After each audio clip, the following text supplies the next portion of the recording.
Hello guys, good morning. Welcome back to our channel. నేను మీ దీపుని. చిన్న వయసులోనే ప్రతి ఒక్కరికి కూడా స్పెట్స్ అనేది కామన్ అయిపోయిందండి. ఒకప్పుడు స్పెట్స్ అనేది పెద్దవాళ్ళకి, అంటే ముసలి లైక్ నానమ్మ అమ్మమ్మ ఏజ్లో ఉండే వాళ్ళకి స్పెట్స్ అనేవి ఉండేవి. సరిగ్గా కళ్ళు కనిపించకపోవడం అలాంటి ప్రాబ్లమ్స్ పెద్దవాళ్ళకే ఉండేవి. ఈ మధ్యకాలంలో చిన్న పిల్లలకి కూడా స్పెట్స్ అనేది పడిపోతున్నాయి. సో ఆ స్పెట్స్ ఇప్పటి నుంచే వాళ్ళు పెట్టుకోవాలన్నా కూడా చాలా సఫర్ అవ్వాల్సి వస్తుంది. చిన్న ఏజ్లోనే కళ్ళు కనిపించకుండా చాలా ఇబ్బంది పడుతూ ఉంటారు. సో అటువంటి ప్రాబ్లం లేకుండా కళ్ళు చాలా షార్ప్గా కనిపించాలి అంటే ఏమేమి ఫుడ్ తీసుకుంటే మనకి సైట్ ప్రాబ్లం అనేది పోతుందో ఈరోజు ఈ వీడియోలో మీతో అయితే నేను షేర్ చేస్తున్నాను.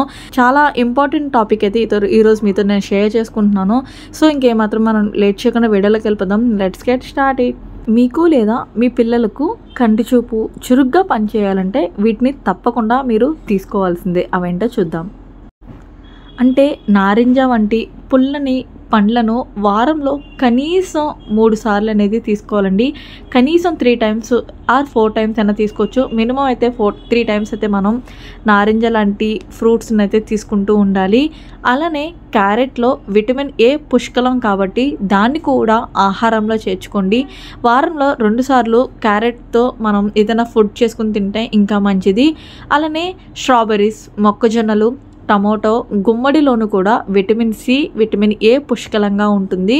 సో అవి కూడా తప్పకుండా తీసుకుంటూ ఉండాలి. అలానే పిల్లలకు ఆకుకూరలు బాగా తినిపించండి. దానివల్ల కంటి చూపు సమస్యలు అనేవి దరిచేరకుండా ఉంటాయి. కొంతమంది పిల్లలు పప్పు అంటేనే తినరు, కొంతమంది అయితే అసలు ఆకుకూరలు ముట్టుకోరు. బట్ వాళ్ళకి డిఫరెంట్ స్టైల్స్లో వాళ్ళకి చేసి పెట్టడం వల్ల ఆకుకూరలను కూడా వాళ్ళు ఇష్టంగా తింటారు. అలానే కాలే, బచ్చలి తదితర ఆకుకూరల్లో కంటిని రక్షించే విటమిన్ సి, ఈ కూడా ఉంటుందండి. సో వీటిని మీరు తప్పకుండా పిల్లలకి ఎక్కడ నెగ్లెక్ట్ చేయకుండా పెడుతూ ఉండాలి. అలానే బీన్స్, చిక్కుళ్ళు కూడా కంటి చూపుని పెంచేవే, వాటిని అసలు మిస్ కావద్దు.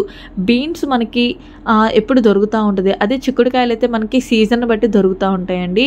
చిక్కుడుకాయల్లో ఉండే బయోఫ్లావనాయిడ్స్ రెటినాను కాపాడుతాయి.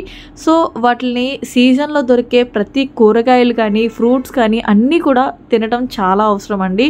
అలానే ఒమేగా 3 ఫ్యాటీ యాసిడ్లు, విటమిన్ ఈ ఎక్కువగా ఉండే సన్ఫ్లవర్ విత్తనాలు, నట్స్ కూడా తింటూ ఉండాలండి.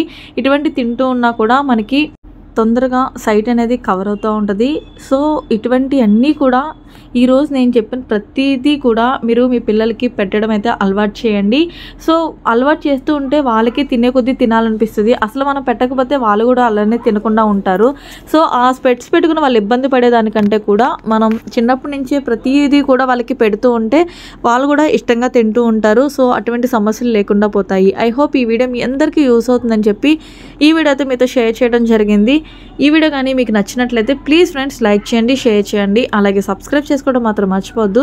మరిన్ని యూస్ఫుల్ వీడియోస్ని, ఇంట్రెస్టింగ్ టాపిక్స్ని మీ ముందుకు తీసుకురావాలంటే నా ఛానల్కి సపోర్ట్ చేయండి. Thanks for watching. బాయ్.